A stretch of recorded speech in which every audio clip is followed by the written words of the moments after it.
What's up, everybody? It's your boy Joshua Edwards, live from Brooklyn, New York. This is Panthers Pride Television. So we know that we are in, obviously, the divisional round of the playoffs. And it got me thinking, man, what are some of the most top 5 moments in Panthers history? Now, a lot of you guys like Panthers playoff history. You guys haven't been around that long. Of course we haven't. For those of you that don't know, the Panthers have been around for about 30 years now. Around the same time, the Baltimore Ravens were making their first scene onto the NFL, the Houston Texans, Jacksonville Jaguars. Yeah, we're one of those young teams. We don't have any Super Bowls just yet, but we will eventually. I seriously believe that.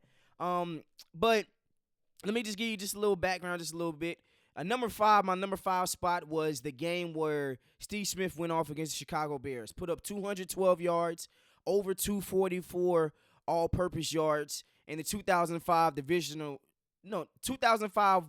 round, where he was on a tear that year. That was his Triple Crown year, first year after the broken ankle, and he went bonkers, especially in that divisional round, 2005. Number 4 was us knocking off the Seattle Seahawks, the team that was really dominating the entire NFC. We knew that they dominated San Francisco. They beat up on the Broncos in the Super Bowl. And then they should have won their second Super Bowl back-to-back, but they decided to throw it for whatever reason. And now, coming to at the number 4 spot, once again, Steve Smith, he just has a way of making his way onto this list. So if you guys remember, on that magical season back in 2003, we were a team that kind of just came on the scene out of nowhere. We had Steven Davis. We had Deshaun Foster. We had Dan Morgan, Julius Peppers, Chris Jenkins, Jake Delhomme, and obviously Steve Smith, who was emerging into a superstar and all-pro, one of those top 5 upper echelon receivers during this time frame. But what makes this game so special, it was against the 2003 Rams that was formerly known as the greatest show on turf. Mark Bolger was finally replacing Kurt Warner, but they still had some of the main core guys. They still had Torrey Holt. They still had Isaac Bruce, and they still had Marshall Faulk. But this was the time, once again, it's like we're just knocking off dynasties. We played the then St. Louis Rams in St. Louis, AstroTurf. The game went to double overtime. If I'm not mistaken, it might have been the first double overtime game in playoff history. We put up over 485 yards against, like I said, once again, the team that was one of the hottest teams in the early 2000s, had over 216 rushing yards. Steven Davis, Deshaun Foster had mustered up over 41 total minutes of time of possession. And then we had the walk-off game winner on the slant. Once again, let me bring that back up. On again, Steve Smith slant, or you want to call it a deep post, 29-23, 65 yards, double OT thriller in St. Louis. This is when I said, I'm all in. I was already all in on the Carolina Panthers before this, but this Carolina, we went crazy. I honestly and truthfully really don't remember the game up until the double overtime. I was so young during then, but I definitely remember this play. Steve Smith was putting on for the little guys, per se. He was a giant amongst men, man, and he was obviously in stature not the tallest. He was physical at the point of attack, at the point of catch, with stiff-arm dudes. I mean, face into the dirt on the smoke screens, like, get off me. And I think this is what really had us, like, on another level. So that's my number 4 spot. Steve Smith, double overtime thriller, put up over 216 rushing yards. This is where the Carolina Panthers first made a lasting impression on me, to say the least. So I've also been talking about the top 20 greatest Panthers of all time. Just a little catch up. I'm not going to go all the way back to 20, but on my last episode, I had Thomas Davis at number 17. Yes, there's 16 other players better than Thomas Davis in Panthers history. Number 16 was Jordan Gross, and number 15 was Chris Jenkins. So now, at the number 14 spot, Greg Olsen. Look, it pained me to put him above Thomas Davis, but Greg Olsen, he was not drafted by the Carolina Panthers. We ended up trading for him from the Chicago Bears.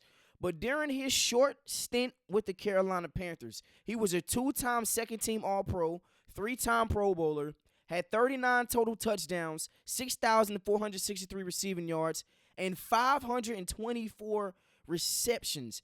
During this time frame, he also set the NFL record for the most regular season 1,000-yard seasons by the tight end. A lot of people don't remember it.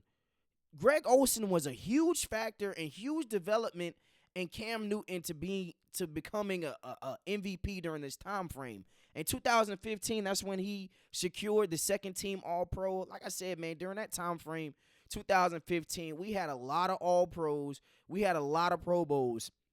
And Greg Olsen was really one of those focal points during this time frame. He could do it in the seam. He could do it on an out route. He could do it in the flat. He could do it on a corner, a post. And he was that guy that would take the hit over the middle with the safety. He will grab that bang 8, and he might get blasted, but he's gonna hang on to it at the end of the day. And he was producing. So at the number 14 spot is Greg Olsen. Number 13. Look, y'all are gonna kill me, but I'm all for the criticism. Number 13 is Christian McCaffrey. Yes, Christian McCaffrey is not a top 10 Panther of all time.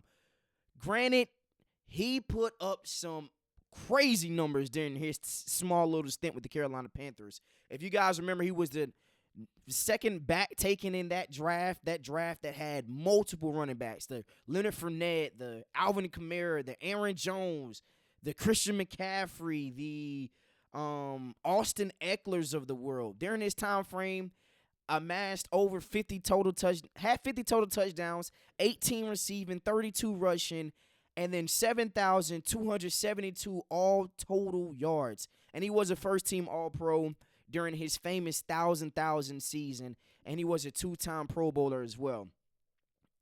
But it's hard to put him in the top 10, and he wasn't healthy. He was not healthy. After that 1,000-yard season, which nobody saw coming, the next season he played 3 games, missed the entire season. The following season he played 7 games, missed the entire season. And then the next season we trade him. So it's literally like his pinnacle was the 1,000 season, and then we shipped him off. And look, McCaffrey is really one of those guys in this generation that is known for his dual threat. The Alvin Kamaras of the world, the Christian McCaffreys of the world. Everybody's looking, the Saquon Barkleys. Everybody's looking for a running back that can do it in the passing game and the running game. And Christian McCaffrey had that vintage Marshall Faulk aura about him. He could catch it out the backfield, but he just wasn't healthy enough. It's hard for me to put a guy top 10, and he's missing that many games. McCaffrey was fantastic. I got a McCaffrey jersey. I don't know if you saw it on the last episode. Got a McCaffrey jersey, but he's not top 10 right now. He's number 13. So that brings me to the number 12 spot, Wesley Walls. Now, I had to do some digging on this.